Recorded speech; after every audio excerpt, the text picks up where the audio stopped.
Bismillahirrahmanirrahim. Oke, ternyata yang nyala lampu indikator aja, lampu switchnya aja. Sedangkan di sini nggak ada kehidupan sama sekali.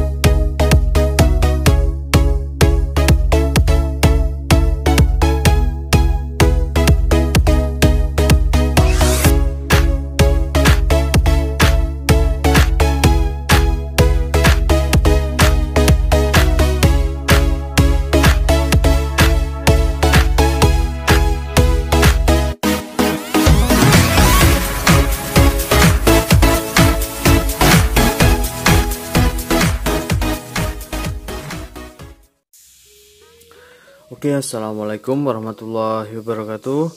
Oke, baik kawan, berjumpa kembali dengan saya Elza Noval. Nah, oke, pada kesempatan kali ini saya kedatangan paket lagi, paket dari Pak Didot Setiawan dari Kediri, Jawa Timur. Oke, baik, kita langsung unboxing aja. Kira-kira ini isinya apa? Kok berat sekali. Oke, jadi kita buka aja.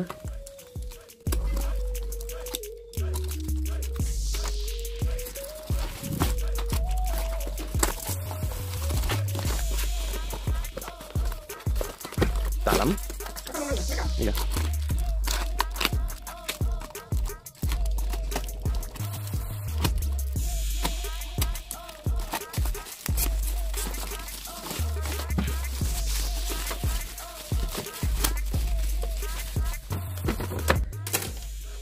Nah, oke, jadi ini isinya. Wih, lumayan berat guys. Power supply Delta Electronic dengan tipe DPST 1500 BB AREF00.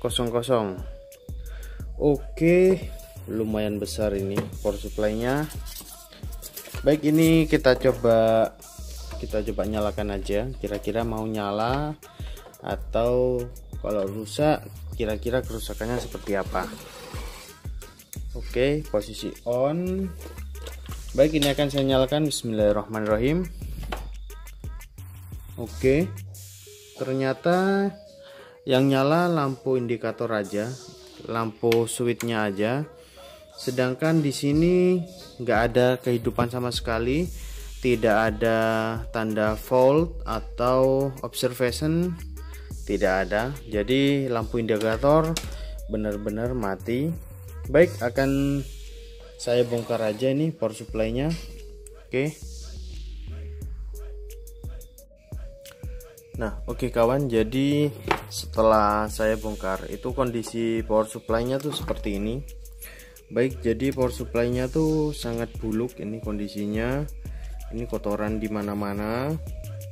Baik, jadi ini akan saya bersihkan dulu, meskipun tidak terlalu bersih-bersih banget, yang penting sudah lumayan bersih.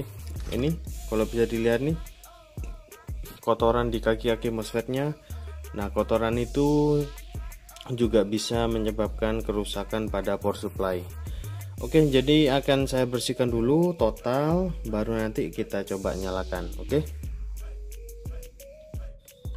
Nah, oke kawan, jadi ini setelah saya bersihkan itu ditemukan bahwa di daerah sini, ini daerah switching supply PWM-nya, dia itu mengalami kerusakan. Oke, ini kalau kita coba balik. Nah, ini tuh kelihatan di daerah sini itu seperti agak gosong. Oke, dan daerah sini juga. Nah, kalau dilihat di bagian sini, nah ini tuh ada 2 buah elko yang meletus. Oke, Ini akan saya perdekat. Nah, oke. Jadi di sini tuh ada 2 elko yang meletus. Oke. Kemungkinan ini elko untuk penyearah dari power supply ini, power supply yang kecil ini untuk supply PWM kontrol, PWM dan kontrol lainnya. Oke, ini akan saya ganti dulu elko-nya dan saya cek diodanya, karena biasanya kalau elko-nya rusak bisa jadi diodanya juga rusak. Oke, akan saya cek dulu dan akan saya ganti untuk elko-nya ini, baru nanti kita lanjut lagi videonya. Oke.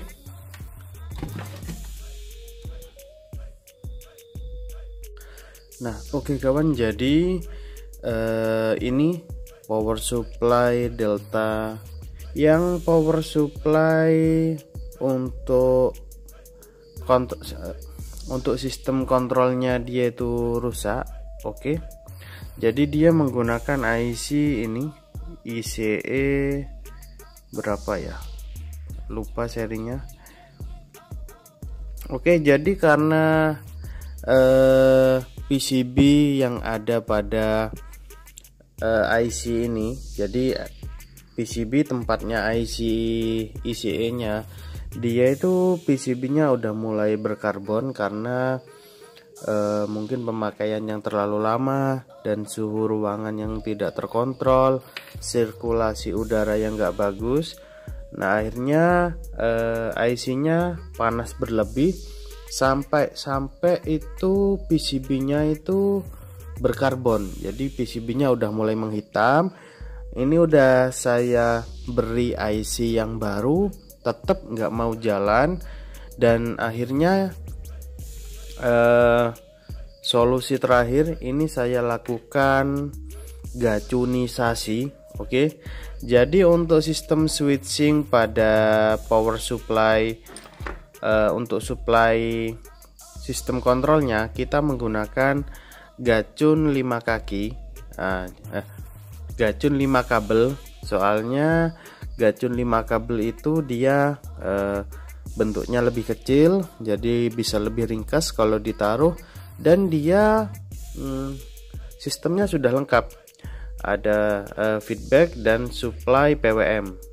Jadi supply PWM nya kita bisa ambilkan dari trafo aux-nya, sehingga insya Allah bisa lebih awet daripada yang gacun 3 kabel. Oke, baik, jadi untuk power supply ini sudah berfungsi dengan baik dari sistem adjust dan sistem proteksinya. Oke, karena kita hanya merubah bagian switching dari supply PWM-nya, sedangkan untuk bagian PWM, sistem kontrol dan lain sebagainya tidak ada yang kita rubah sama sekali. Bahkan tadi pada saat saya nyoba, saya lupa pasang ini sensor suhunya, power supply-nya langsung protect, nggak mau start. Oke, intinya pada power supply ini dia itu kerusakan hanya ada pada power supply yang kecil. Jadi power supply untuk mensuplai sirkuit sistem kontrol yang ada pada power supply ini. Setelah power supply tersebut nyala, ya semua sistem yang ada pada power supply ini akan berjalan normal kembali. Oke, baik, mungkin untuk cara pemasangan gacunnya itu sudah banyak teman-teman di Facebook, di Google, di YouTube yang sudah memberi tutorial cara pasang gacun 5 kabel ini. Oke, jadi saya di sini tidak menjelaskan cara pemasangannya. Yang penting kita tahu mana untuk pin VCC, mana pin feedback, sudah itu cukup. Gacunnya pun sudah bisa dipasangkan. Oke, baik, mungkin demikian aja video pada kesempatan kali ini. Semoga video pada kesempatan kali ini dapat bermanfaat untuk teman-teman semua. Mohon maaf jika selama penayangan video ini ada salah kata dari saya. Saya akhiri, wassalamualaikum warahmatullahi wabarakatuh. Mantap.